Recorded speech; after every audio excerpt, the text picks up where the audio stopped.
Machavaram police station, Vijayawada సమీపంలో ఉన్న Machavaram police స్టేషన్లో సునీల్ అనే వ్యక్తి, వల్లభనేని వంశీ ఇతని అనుచరులు, గ్యాంగ్ ఉంటుంది కదండి మనకి, యూ హ్యావ్ ఎ గ్యాంగ్, ఆ గ్యాంగ్తోనే మనం అన్ని చేయించారని ఇంతకాలం ఉంది కదా న్యూస్ అన్ని అందరికీ తెలిసిందే అది. సో ఎగ్జాక్ట్లీ ఇంకా పేర్లు బయటకు రాలేదు. సో మనకు ఒకసారి ఎఫ్ఐఆర్ బయటకు వస్తే ఆ పేర్లు కూడా బయటకు వస్తాయి. యూజువలీ ఇదివరకు ఉన్న గ్యాంగ్లో మనం చూసుకుంటే కనుక ఓలపల్లి రంగా, కోట్లు ఇలాంటి పేర్లు బొచ్చుడు వచ్చాయి. ఈ శేషు, ఈ పేర్లన్నీ కాకుండా కొత్త పేర్లు వస్తాయా లేకపోతే ఈ గ్యాంగ్ ఇలాగే ఉంటుందో ఎవరికి తెలియదు. సో వల్లభనేని వంశీ అండ్ 8 మంది పైన మాత్రం కొత్తగా సునీల్ అనే వ్యక్తి మాచవరం పోలీస్ స్టేషన్లో కేసు నమోదు చేశాడు నిన్న. కేసు ఏంటి అని చెప్తే కనుక ఇది ఒక సివిల్ డిస్ప్యూట్.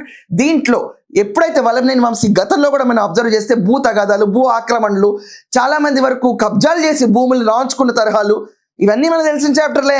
గన్నవరంలో అడ్డాగా పెట్టి కొట్టేశారు. మరో నరసింహరావు అంటే ఇంకో చిన్న పిచ్చి కదా, వేరే విషయం అనుకోండి. సో ఈ లెవెల్లో భూ ఆక్రమణ అన్నిటి గురించి వల్లభనేని వంశీకి పెట్టింది పేరు. ఎక్కడ గన్నవరంలో భూ ఆక్రమణ జరిగిందంటే వంశీ టెన్యూర్లోనా అని చెప్పుకునేటట్టు అతని పైన అభియోగాలు, ఆరోపణలు ఉన్నాయి. ఇవన్నీ పక్కన పెడితే ఇప్పుడు సునీల్ అనే వ్యక్తి మాచవరం పోలీస్ స్టేషన్లో వల్లభనేని వంశీ పైన కేసు నమోదు చేశాడు. ఏంటంటే 2024 జూన్లో, ఈ నెలలో ఏదో నెల సబ్జెక్టు కరెక్షన్.